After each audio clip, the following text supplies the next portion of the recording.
Uh-oh. Look at us. We're live. We're live. We're absolutely live. I'm scared. As promised. 8 o'clock live. Here's the We're thing. on time. We're always on time. And you're going to see, we're going to talk about the disc in a little while. And you're going to see one of us is always on time.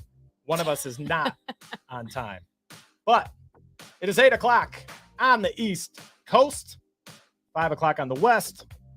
7 to all our people in the Central. And no matter what time zone you're in, it's hump day. You know what that means, Tina? Oh, I know what that means. It means tomorrow's Thursday. However, tonight we are going to we're gonna hang here. So we're glad you're with us. And as always, real estate is live. From the Lemon Hawk Studios in Raleigh, North Carolina, this is Real Estate Live with your hosts, Kevin and Tina Caul.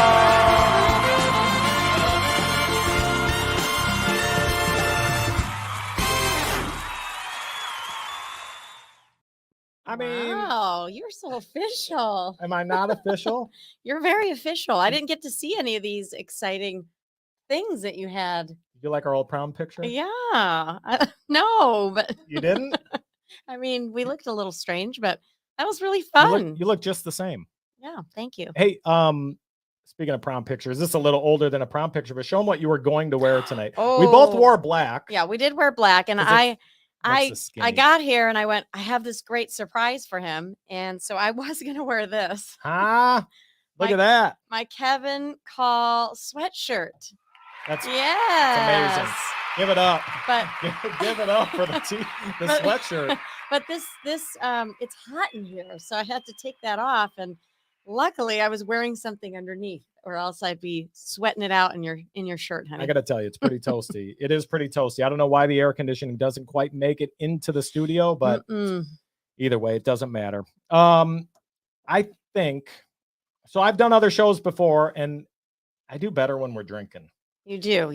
Yes. And again, it's hump day, so I think we should probably pour up a glass of wine. Is it drink pouring time?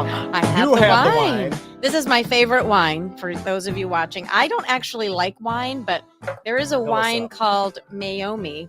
And every time we go to the restaurant, I always ask for it. And I would say they have it 4 out of 10 times. And I'm so excited because I actually get to enjoy a glass of wine. There you go. I'm very excited actually to have a glass of wine here with you tonight. Yay. It's like Wednesday night date night. We've been talking about doing a show for a long time. And then finally Tina said, every other show out there stinks. I did not say that. Yes, she did. I did not say that. I thought you did.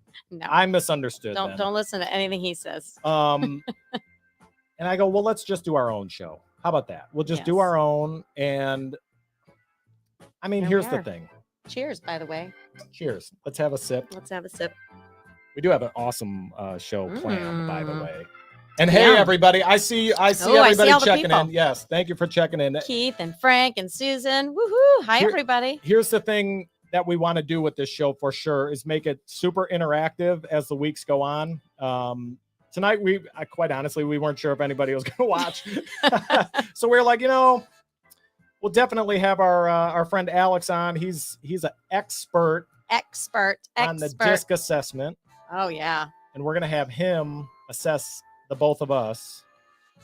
We're going to make him guess what we fight about. I told him I want him to sort of, if he's that good, he'll be able to tell us what we battle about. He's like a fortune teller. Not that we battle, but he's like a psychic. He's going to do like a psychic reading with a roadmap. Called the disc. He's like the Mistress Cleo of today. Yes, Call him now for your free reading. That's right. But it's interesting because I've been taught disc for the last 12 years with my mentors and organizations. And when I met Alex, I went, oh my God, I don't really know disc. And so of course he has a course called You Don't Know Disc. So it was perfect.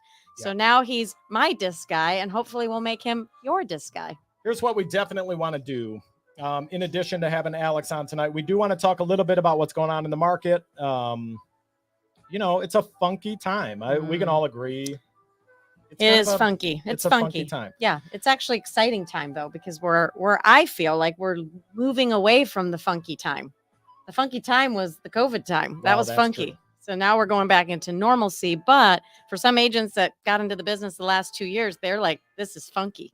Yeah. So a lot of people don't know how to operate in this market. They don't. They really don't. We're going to help you through it. You know what's even more important though? This has got to be the safe space, right? This has got to be the place where we don't have to work for the hour. No. Now, realtors, look, and if you're not a realtor and you're watching, I would just like to say this. Real estate agents, we get a bad rap, first of all. We do. We're the hardest working people in the world. We're very, well, I know I am. I am not. I've been licensed 14 years and I've worked maybe a year of that. However, it's cumulative. That's right. But I will say this, a good real estate agent, they're the hardest working people I know. I agree with that. There's no days off. The phone doesn't stop ringing. It's a constant grind. It's a constant grind. We're 24/7. Really. Seriously. This is the 1 hour of the week you get to be off. Yeah. What'd you say? Take your bra off. No, yeah. Like basically put the kids to bed. Take your bra off for the ladies, right? When my bra comes off, I'm never leaving the house. Yep. So, and that's it. You just relax on the couch. You've got your wine or your whatever you drink, right? I know you ladies are doing that right now. That's right. It's a safe space. That's right. And hopefully our sellers and our buyers aren't watching. This is for realtors. If you are watching, sellers and buyers, we love you, but you drive us to drink. That's why we're drinking on Wednesday nights. Every single one of us. Cheers. That's right. You can be exhausting.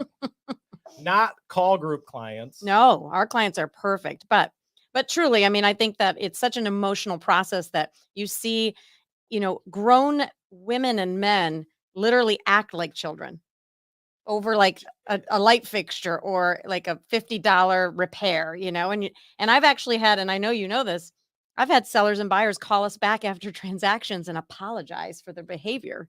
So maybe the disc guy can help us with understanding why people get so crazy.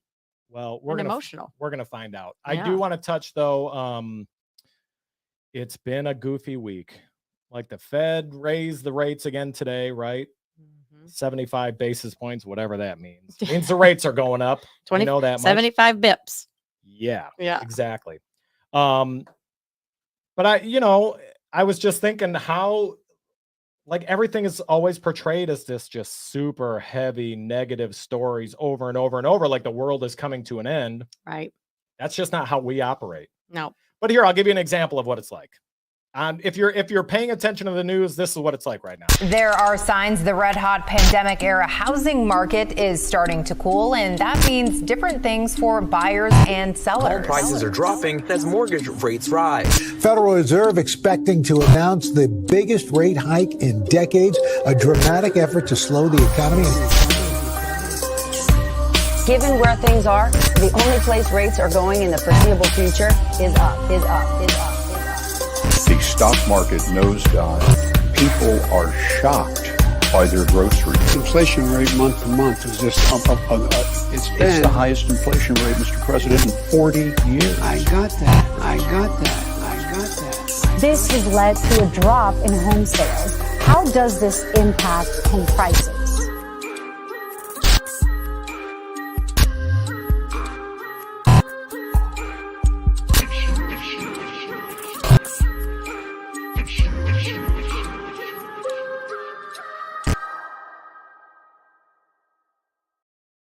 Wow.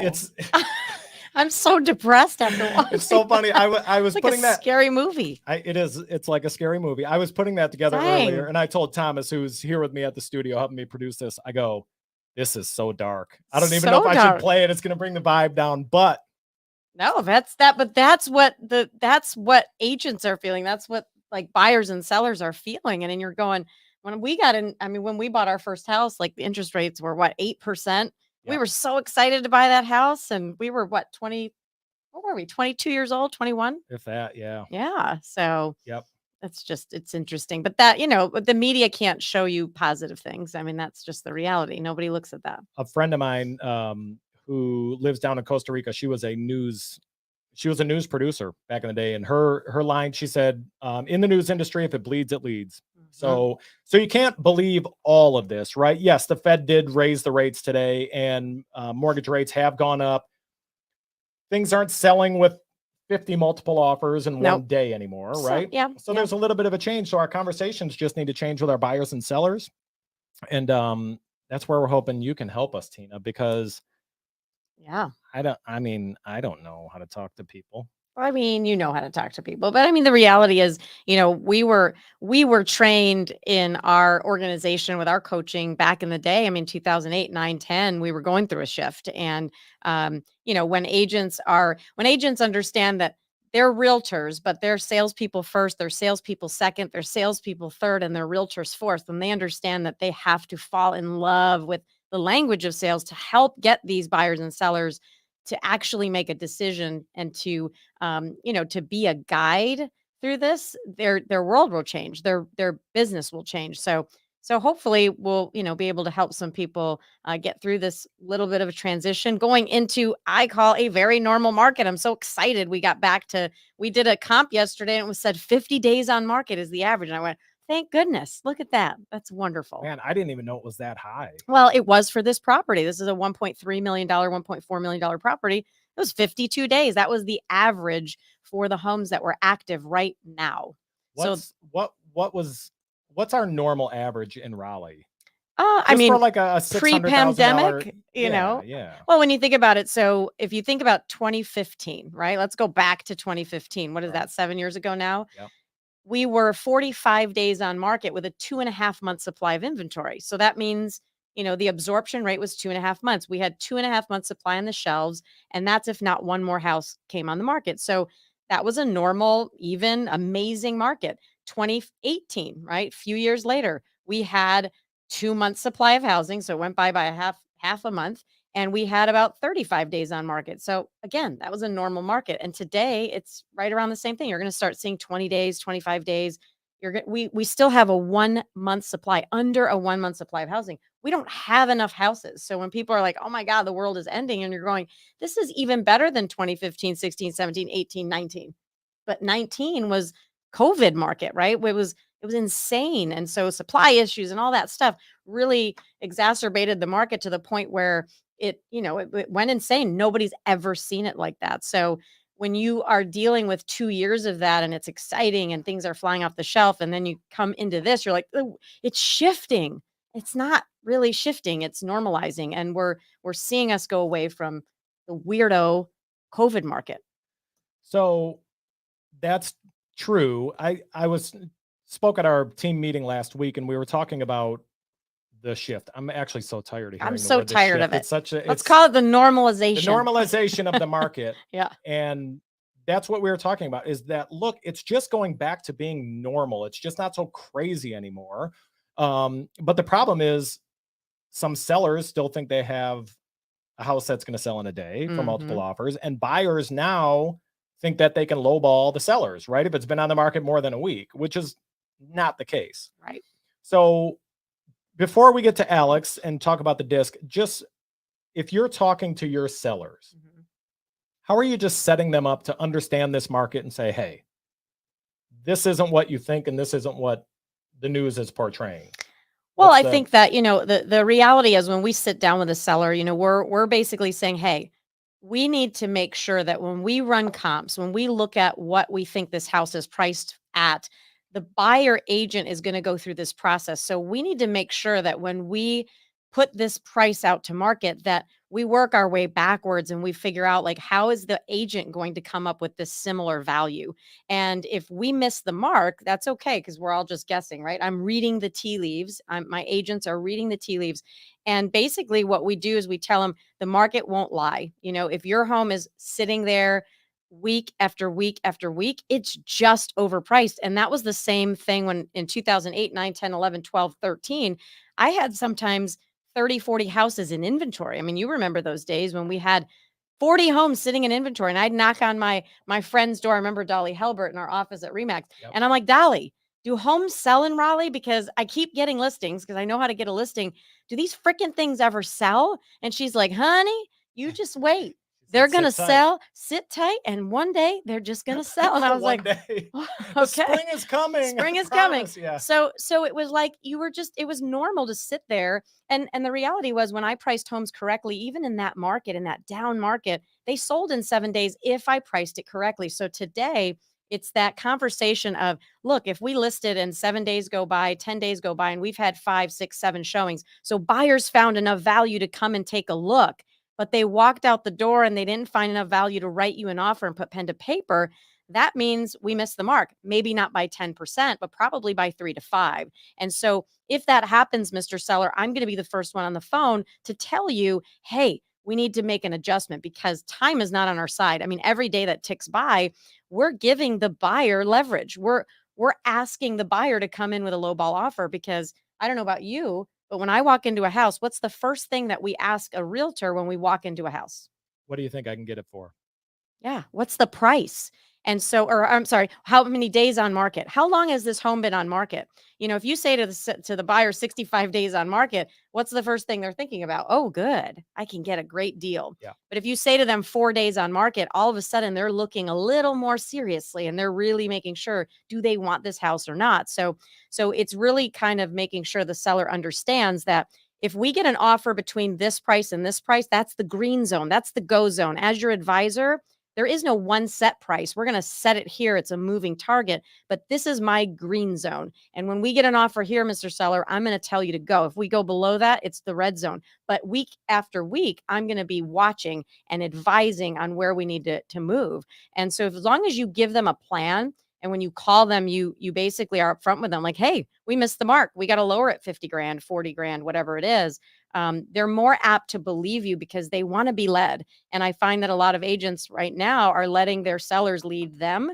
And that's not cool because they're paying us a lot of money. So I want to be led if I'm paying my financial advisor to teach me about finances. Well, that's why they're hiring you. And if you're not an agent watching, just hire an agent and listen to their advice. Mm-hmm. I mean, honestly, again, agents get a little bit of a bad rap, but dang, they are so worth every penny. Not all. Am I right? Oh, there's some duds.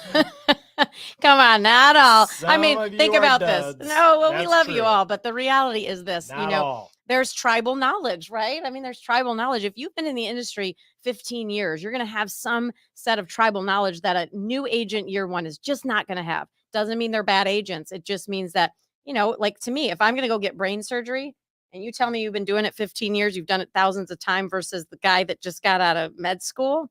I don't know about you, but Hey, don't hate on Doogie Howser. Doogie Howser can pull it off. maybe Doogie. He had his own TV show. Oh, wow. Isn't that That's fancy? great. I still want the 15-year veteran. So here's what I do know. When it comes to things to say and the right things to say, you're an OG. Well, I mean, I just say the same things over and over. In fact, all I did was learn the answers. But I always say sellers and buyers, they don't go to buyer and seller school and learn new objections. They say the same things. That's true. Lower your commission. How long have you been in the market? Where, they say the same thing. So we just have to learn 3 or 4 answers. So I'm really not that smart. I just learned the ansers. So what we're going to do, since you have all the answers, she tells me I every don't day, have all she the goes, answers. I'm right. I know all the answers. I got them all. We'll do some of this word track stuff, though. I think it's really important to just know. Actually, you took that course, right? Or are taking a course and getting certified in a course called Know What to Say. Yeah, by So- Phil M. Jones. Yeah. So we'll definitely pass some of that along to you guys because it's going to be very important, especially in a normal market. It's going to be very, very important to know what to say. But in the meantime, I need to figure out between you and I who's a better person. Oh, it's me. We all know who a better person is, and we have the perfect guest to tell us. And he is coming right up. Look. He's here. There he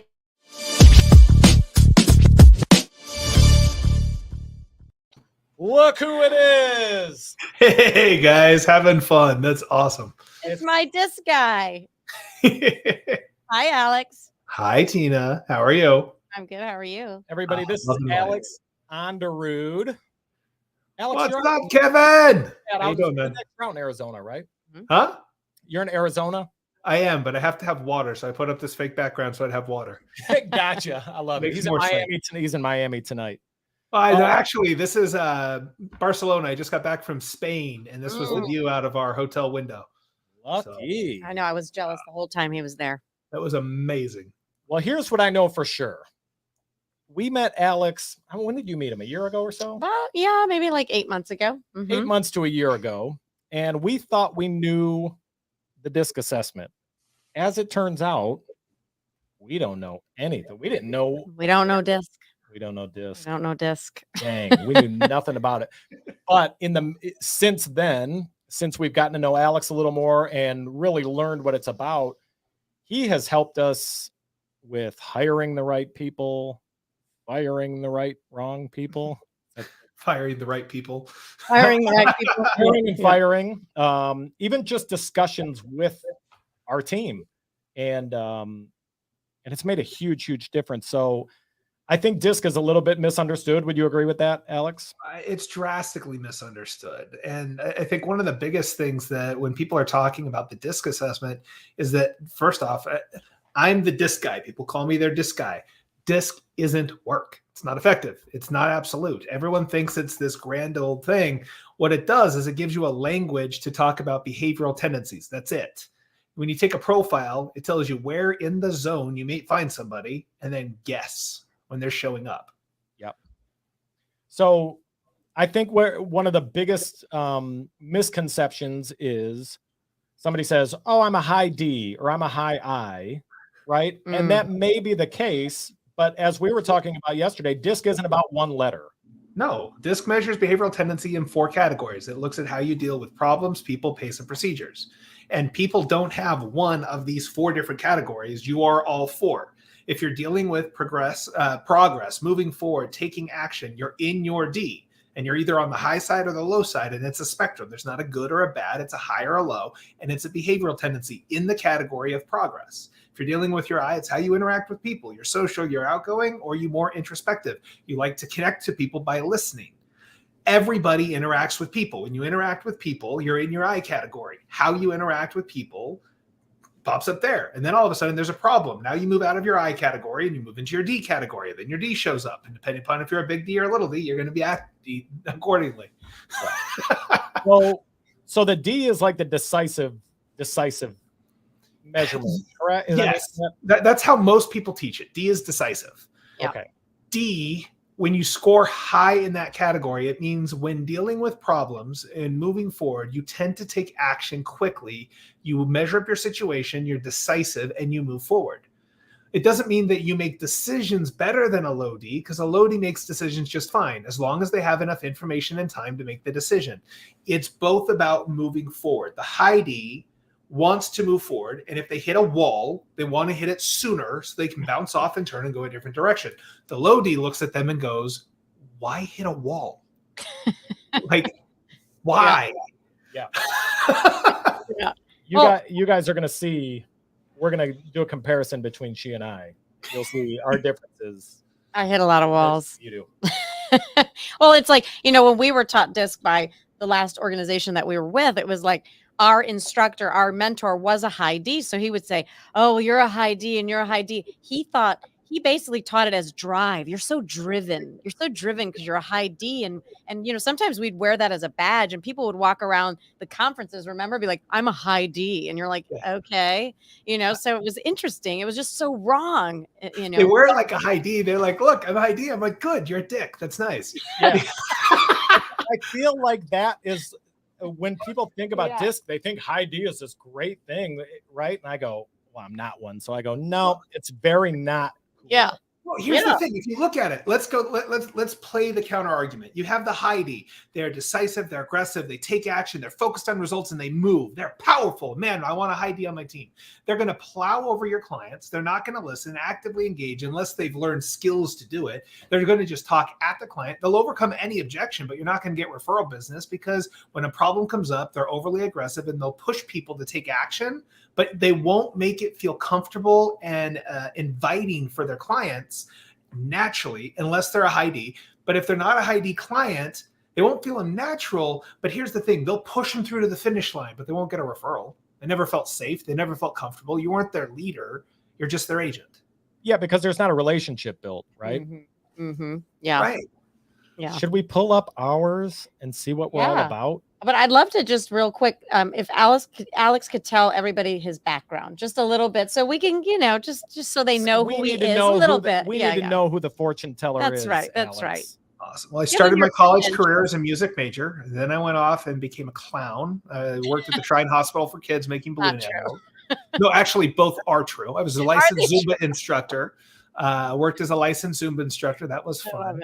Now, if we get into the real stuff, I was an engineer supporting experimental flight tests for Boeing and the U.S. military. I helped design the 787, working from design and concept to first delivery, there for the entire stage of the process. And then I worked on the TX, which is a military flight trainer. It's a 737 modified to hunt submarines. And so my job was to take the overly complicated engineering, dumb it down so the CEO could understand it, and then also put it in a language that the mechanic could understand. I would need it dumbed down. Dumbed way down. I need every conversation I'm in dumbed way down. Way down. Say, dumb it down for the ding dongs in the back. That's right.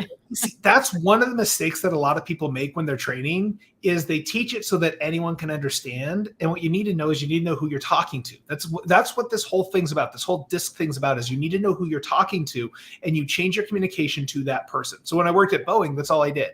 I took abstract patterns, but I got really good at making teams work together because I could go into anywhere and figure out how these guys work together. Yep. Same time, I started studying NLP, neuro-linguistic programming, certified trainer over 15 years, master hypnotist, and started working, had my first quit smoking client, 60 minutes, one session, guaranteed. Yep. She came back in, wasn't successful. Did a follow-up session, found out that her 6-year-old goddaughter had been killed by a stray bullet in Baltimore. Wow. Aww. After an hour and a half, she was laughing and telling me stories about Isabel. Gave me a hug, said, "Thank you for giving me my memories back." Wow. I took off and went into therapy. I was one of 100 mental health providers for the Vegas shooting victims. I worked in suicidal depression of medical professionals. I wasn't a medical professional, so I didn't have to report it. Worked with kids, worked with teens, and I was working with a couple of kids, which is how I got introduced to the real estate world. I worked with a couple of kids and their parents said, "You help my kid, can you help my 30 other kids?" My team. 30 kids? My team. They're real estate.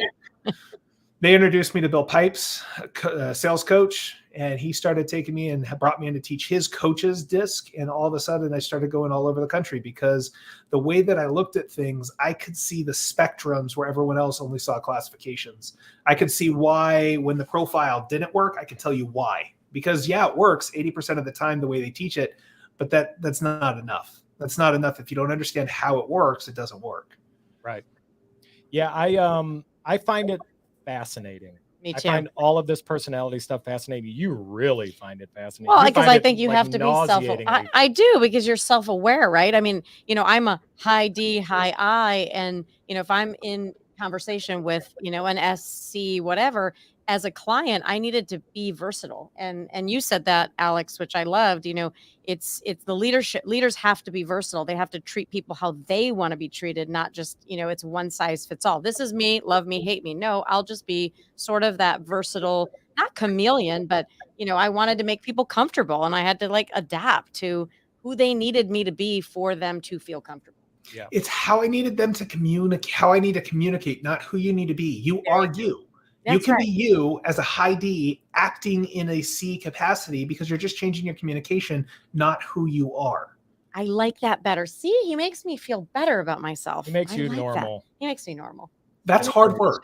I've worked hard at that. I tell you, it's real hard work with this one, Alex. She's the furthest thing from normal I've ever met in my life. Hey now. So, yeah. Hey now. Yeah. Hey now. Nothing. We're gonna bring the divorce attorney for the next show. Fair enough. Oh, I love it. Fair enough. I'll give myself a boo. Boo on that. Fine, Thank you. All right. So, Alex, do you want to? I do have a graphic that is Tina's disc graph on the top, mine on the bottom. Do you want to, or do you want to see them individually first? I'm going to let you decide. So it's like this drum roll thing. Let's go ahead and put both of your guys' up. I want to go through the three real quick so I can take a look at them, and then we'll go back to the disc. All right. Okay. Let me get it on the screen here. Bear with me. So this will be like, like let's pretend that we were just about to go on a date. This is like a compatibility test. So if you were looking at us, done that, Tina. Have you? There you go. See? So, there was somebody who was looking, they were beta testing a dating app, and they started running profiles just for a small group of people. And they brought me in to start analyzing whether they'd be fits. And so that's actually kind of funny, but yeah, they did that. I love it. I love it. Well, I have like 2 or 3 couples under my belt. So see, we could start another company, Alex. I like this. Yeah, we got this. We got this. So Tina's on top. I'm on the bottom. This is a bravo. Of course, men, keep it clean. I'm known to say things I probably shouldn't say. It's a PG-13 show. That's what we've agreed upon. That's right. The kids good to know. Good to know. Thank you for letting me know. I'll tailor it back a little bit. Tina's on the top tier of this graphic. Thank you. I would be on the lower tier of this graphic. Break her down, first of all, so I know what I'm dealing with. Before our first date. Awesome. Flip to the next one. I got to see the values too. I can never look at the disc without the values. There's the values. See, and that's what people miss. Nobody ever talked about the values when we were learning disc. You want to go back to the other screen? Yep. Go back to the disc. I just need a quick look at it. So the values, disc measures behavioral tendency. I'm going to start off with just a little lesson. Disc measures behavioral tendency. It doesn't tell you why people do what they do. It tells you how they're likely to show up. The value is the intrinsic motivator. That's that other graph we looked at. I had to understand a little bit about that because it gives meaning to the disc that I'm looking at. So when I look at this profile, let's look at Tina's first. You start on the left, you got a high D, high I, high S, low C. Technically, the I and the S are kind of in that middle. They could be high, they could be low, but I'm going to count them kind of as the high I and a medium S. So when you look at this, you've got somebody who's driven for results. They're focused. They're taking action. They like to be social, outgoing, but they're willing to sacrifice the experience in order to get better results. They don't like to follow process. They like to innovate, create new things. And if someone gives them a process, they tend to stuff their nose at it and go, that's cute. Let me see how I can do it. Jokes aside, Tina, it's usually not that the person is going, I don't want to follow the process. It's that they're able to constantly see ways to improve the process. So they're always trying to find ways to make it better, more efficient, especially with your drive for results. You tend to be more stable and steady in your pace. You like to be a little bit more intentional in how you show up as far as your behavior, your emotions. You tend to be very level. But right now, you're trying to speed things up. You're being more expressive. Tends to be either because you've got some needs that aren't there, or in your case, it's more of you've got momentum and you're riding that momentum. You're excited about the buildup, so we want to move fast. So when you're looking at the disc profile this way, I can sit and I can paint a really rosy picture, driven for results, innovative, pioneering, fast-paced, or I can paint a horrible picture, overly aggressive, isn't willing to follow process, overly emotional. So how do you want me to display this? You see, see, that's funny. Love that, Kevin. He's laughing. I'm not overly emotional, am I? It's a monster. I'm not overly emotional, am I? Really? Thank you for demonstrating what I'm talking about. I appreciate it. Oh, we can't run from him. You see, but when you're looking at the disc, you can explain it as a positive or a negative. You flip them both ways. That's right. I love it. So, I mean, that's accurate. Looking at Kevin, congratulations, Kevin. You're next. You got a low D. So can we just recap? She's a monster. I am not a monster. I'm going to go with the positive. Which of the two you listen to? Right. Selective hearing. So starting off with Kevin, we have selective hearing. That's the first trait. Yep, that's S. That's right. Selective. Very selective. Oh, Kevin, high C, high S, high I. Outgoing, gregarious, loves talking to people. Generally very even keel. Takes a lot to push him over, but once you push him over the edge, you know you did. He loses it, but then he'll be very apologetic that he lost it. He'll feel bad about it because he doesn't normally. But it's one of those things. It's like it's not a problem until it is, and then it goes pop. Then he recovers quickly. Likes to follow process, likes to follow procedure. Technically, he cares more about the quality result and guaranteeing that you can have a predictable result. It's not about process and procedure. It's not about precedent, the way it's been done. It's I want to make sure that if it's going to be done, we're going to get there, that it's going to get done right, and that I know that ahead of time. So when you look at the C and the D, I'm going to bounce this now going between Tina and Kevin. You have Tina's high D, which is I want to get results.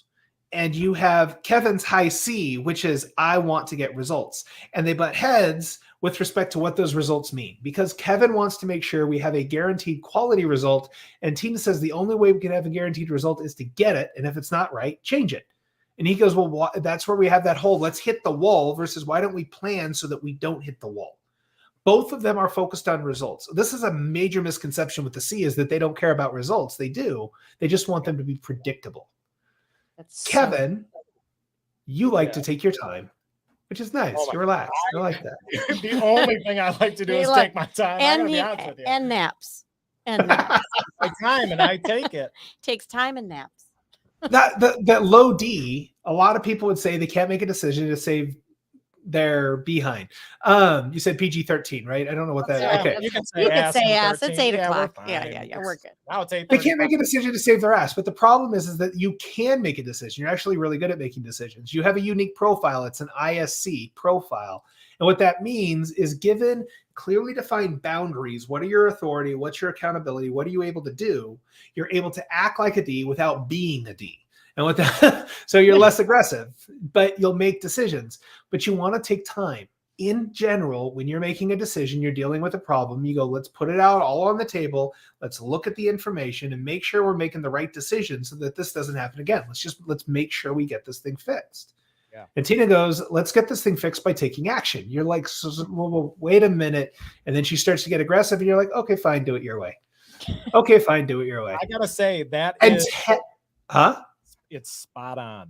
That is spot on how we operate. Pretty much. Until you get to the point where you've had enough of the okay, fine, and then you typically blow just once or twice.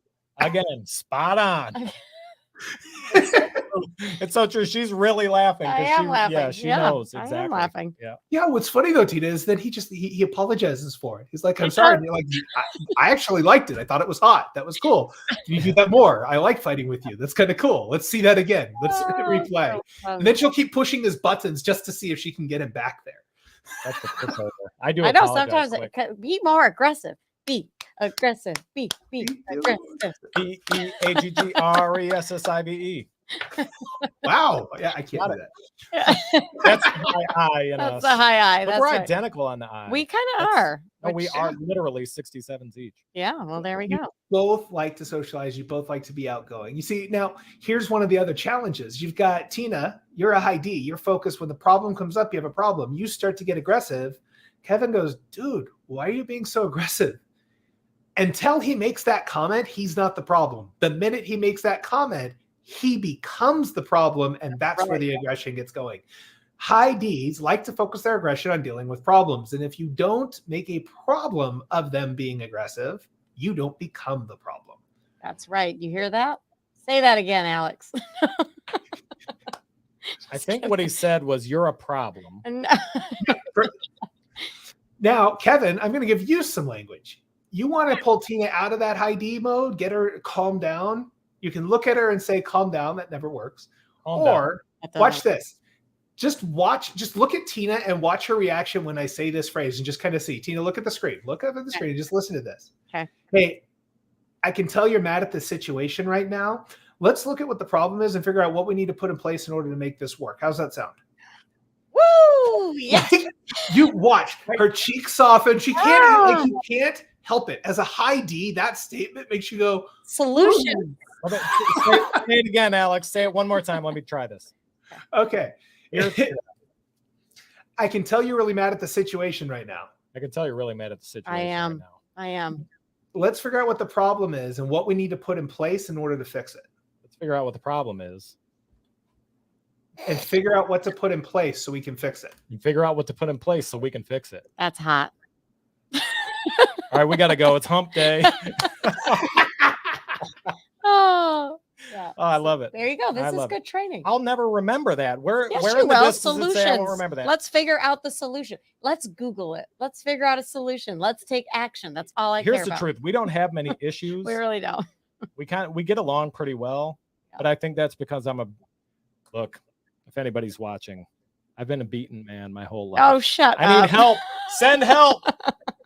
She's a high D. The reason you guys don't have a lot of fights is because, quite frankly, Kevin, you have the flexibility to be able to hear it and not take it personally.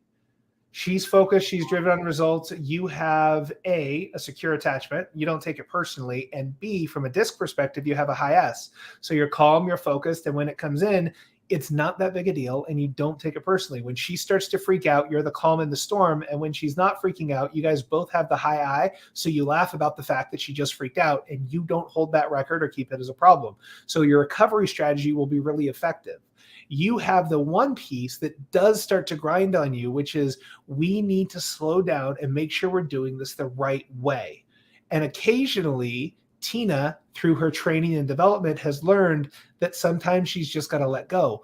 And because of the trust and relationship that you've built, she's learned that sometimes letting you just be this creative individual person who goes off and does the thing, it will get results. But she has to let you go do it or she'll grab the reins from you, which is kind of like you were talking about the show. It's how it comes to be. It's like she needs to go, I trust you, lets it go because she knows it'll be a good result. You've shown her that. Yeah. That's true. In fact, when you said, I want to do a show, I go, it's all on you. Don't tell me. Don't tell me what we're doing. I have no capacity, no bandwidth for a show. Just don't make me look bad. And here's the low D in me. I say, hey, I want to do a show. She goes, it's all on you. And I go, part of me goes, forget it. Exactly. I don't want to do it all.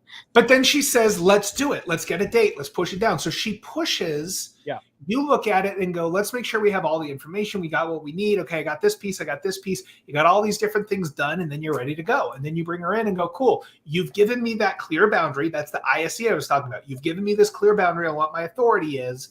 And then she comes back and goes, cool, you got a result. Good job. Yeah. Good job, honey. Thank you. You're welcome. Thank you. I'll chalk that one up to a victory for me. Good on job. the scoreboard. Good job. So most people only know this part of the disc, though. Yes. Right, the D, I, S, and C. There's this secondary portion of it is like the values index. Yep. It's what people don't even pay attention to. And it's probably more important, would you say? Or it's so much more important. So the disc can change based upon the way that the wind blows. Like everyone thinks their disc is fixed, but if someone gets pissed off, their behavior is going to change. If somebody gets upset, if somebody has something bad happen in their life, if they have a cheery event, if they have something like getting married, they're excited. They're like, yay. Like if they have something good happen, their disc is going to change. Your behavior changes based upon your experience. The values more change from traumatic events, positive or negative, because they're what's intrinsically motivating to you. They're your internal motivators. Now, on Wise Hire, they often have the disc and then they have the values. And what they don't have, if you hit the next one, this third graph, pop down, this third graph looks at how people filter and value information. This is an additional graph that isn't on the Wise Hire profiles, but this is one of the ones that we use because it shows you how you filter information, how you prioritize it, and what you see and don't see when you're in high velocity. So if you go back up to the values. So if we look at this, you can see a drastic difference between Kevin and Tina. Kevin, high economic, high political. Now, I'll go over high level. I'm still on top, Alex. I'm still on top. Yep. So yeah, Tina's high economic, yep. High political. Oh, I thought he said it was Kevin. Okay, good. Nope. Tina, high economic, high political. Now, if you look, aesthetic is about balance and harmony, seeking form. Economic is not about money. It's about being the best. What's in it for me? Political, I'm skipping the individualistic because I'll talk about that with Kevin. Political is about what's in it for my people. Altruistic is what's in it for people. Regulatory, putting systems and processes together, and theoretical, learning for the sake of learning. Tina loves to learn to apply. She doesn't care if there's a system. If there is, she's not going to follow it anyway. So she doesn't really care about the system. True that. However, she will care about the system if it affects her bottom line, which is the high economic, and or it affects her team, her people. That's the political. What's interesting is Tina actually has a unique profile because on here, it shows that that economic score is higher than the political, but that's not who I know Tina to be. Tina's economic is driven by her political because she knows if she's the best, it gives her team a better advantage. If she makes more money, she can have a bigger impact for the people that are connected to her. Her economic is not her driver. Her people is her driver. Her economic is motivated and enhanced by that political. So if I were to tell you, if I was talking to Tina based on the language and conversations, I would be focused about how I can help her people, how her people can advance, and what that will do to her bottom line and what it'll do for her. But I have to focus first on her people before I shift into the what's in it for her, even though this profile looks like it's the opposite. Yeah. That's so true. It's so true. You are it. She does default. It's always what's best for our team and for anybody. You love to help people. I know. Sometimes he's really like, why are we always helping everybody else? I'm like, I want to stop for a second and say she loves to help her people, Kevin. My people. The easiest way to get off of, like, to see Tina go from helping you to not helping you is somehow do something in her world that moves you out of her people category, because you drop from that 73 to a 46. Yeah. You go from, ooh, I want to take care of you to see ya really quickly. That is probably true. My true. people. Yeah. Yeah. Yeah. Right. Well, and here's the thing, Tina, if you have some friends that do something that drive you nuts, they could temporarily move out of the my people category. And a lot of people go, yeah, but I got to help them.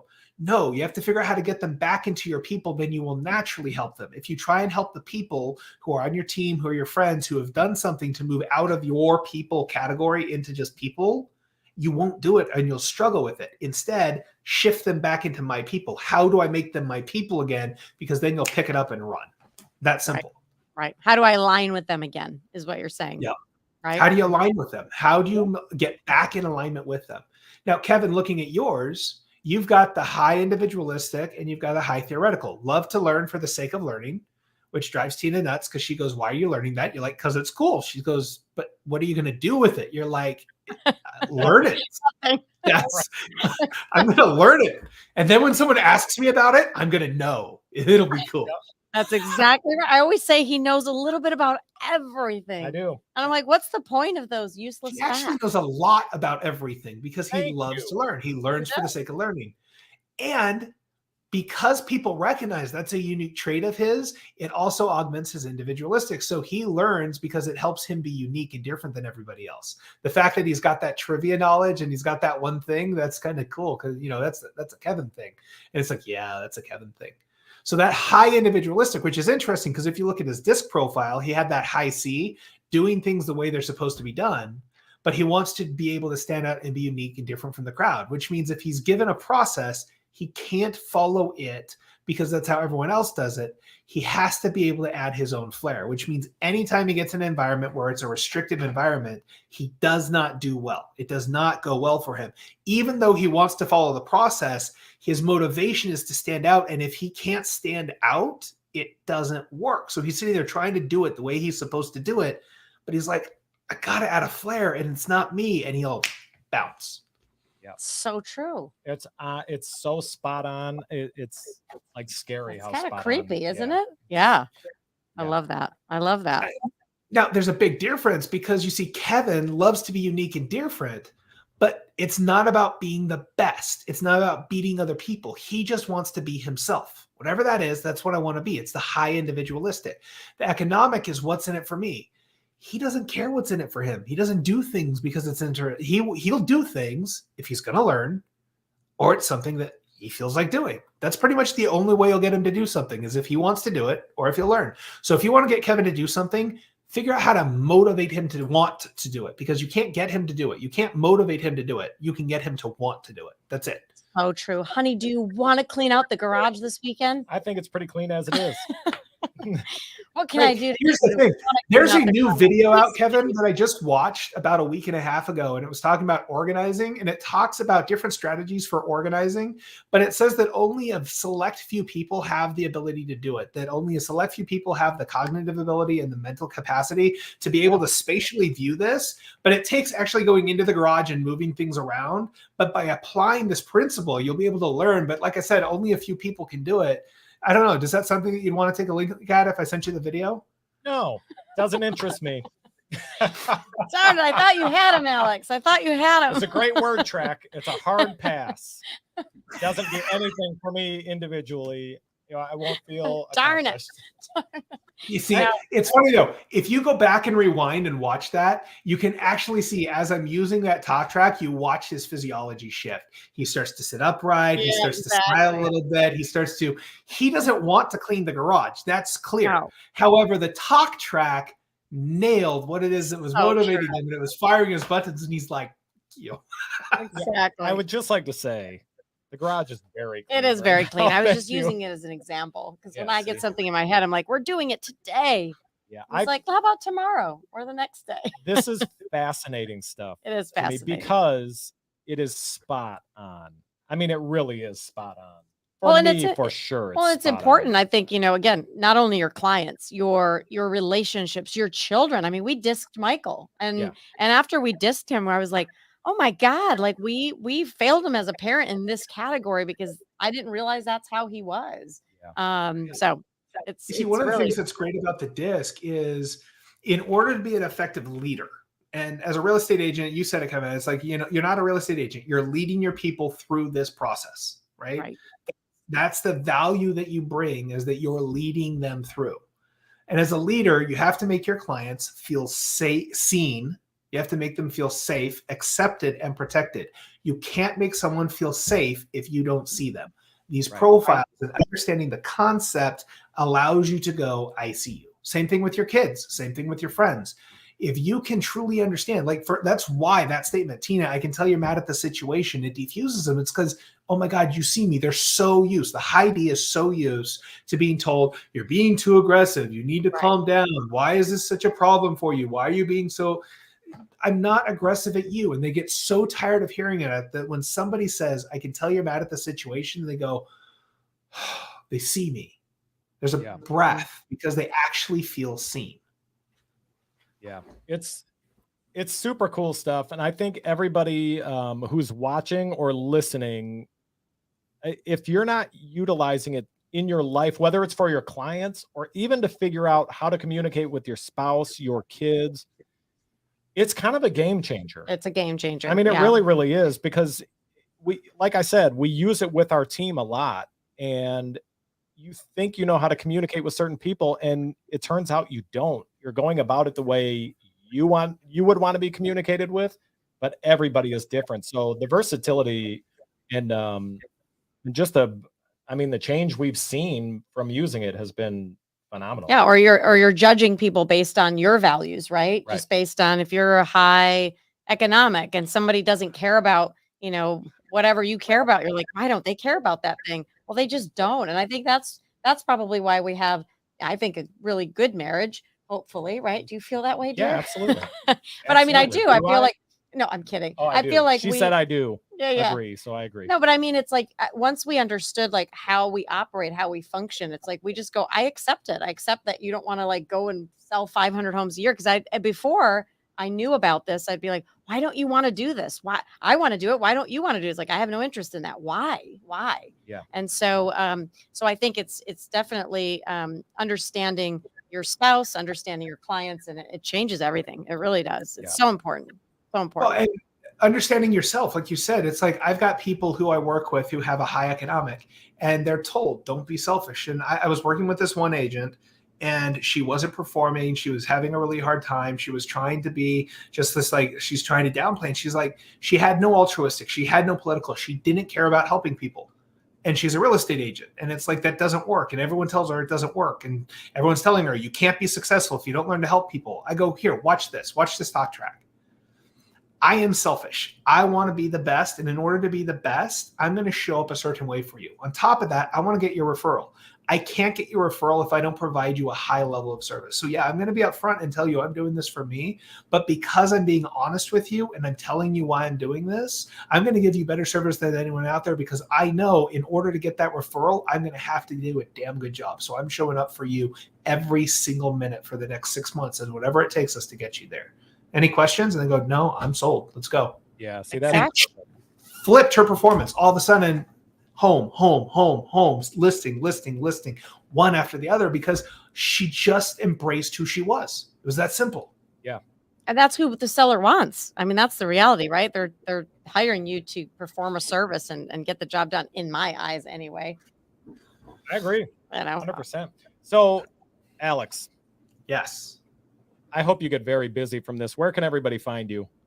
So you can find me at youdon'tknowdisc.com. I've got an e-course that's launching here on November 1st. It's a pre-sale going right now, but you can go down there. You can find me on social media, My Disc Guy on Instagram.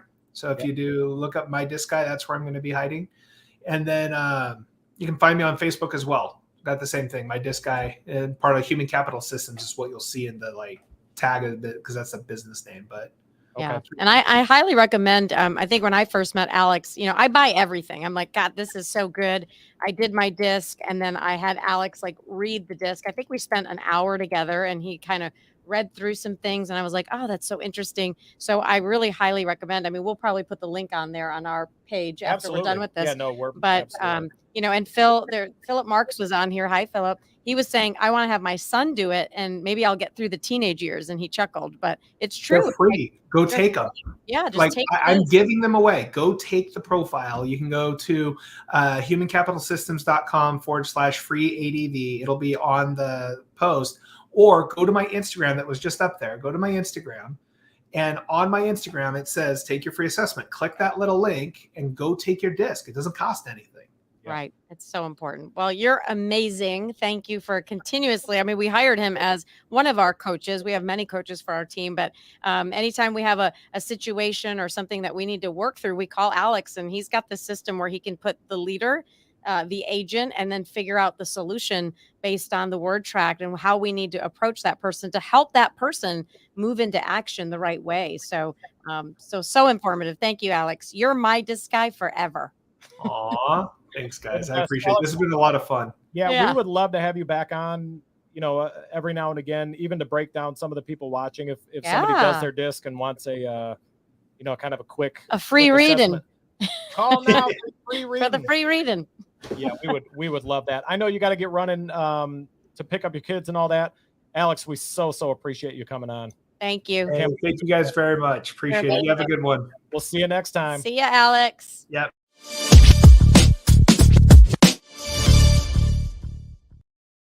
So what do you think? It's fascinating. It is so Disc fascinating. has always been fascinating. I love it.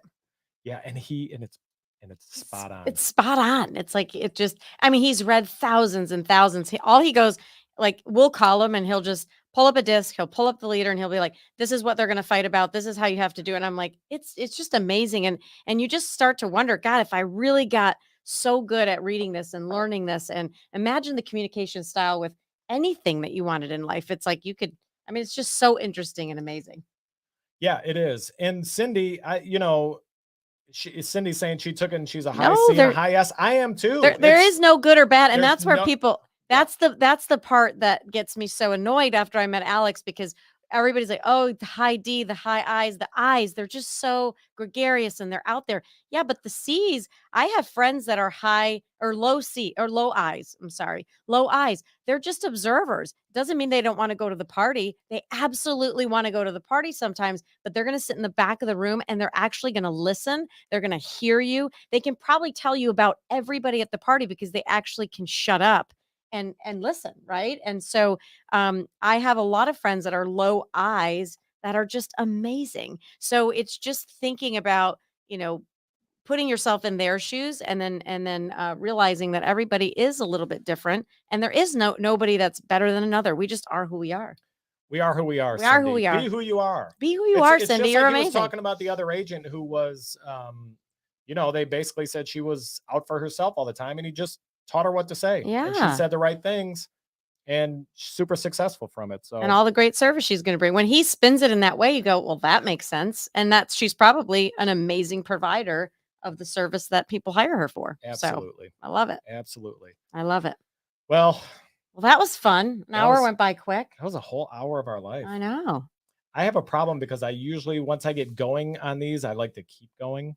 I know. Oh, and here, Cindy, if this makes you feel better, Bill Gates is a high C and a high There S. you go, Cindy. Look at that. So if you're a fan of Bill Gates, be happy about that. And if not, I don't know about that. I don't know what to tell you. But I know one thing. Well, thanks, Chris Murray.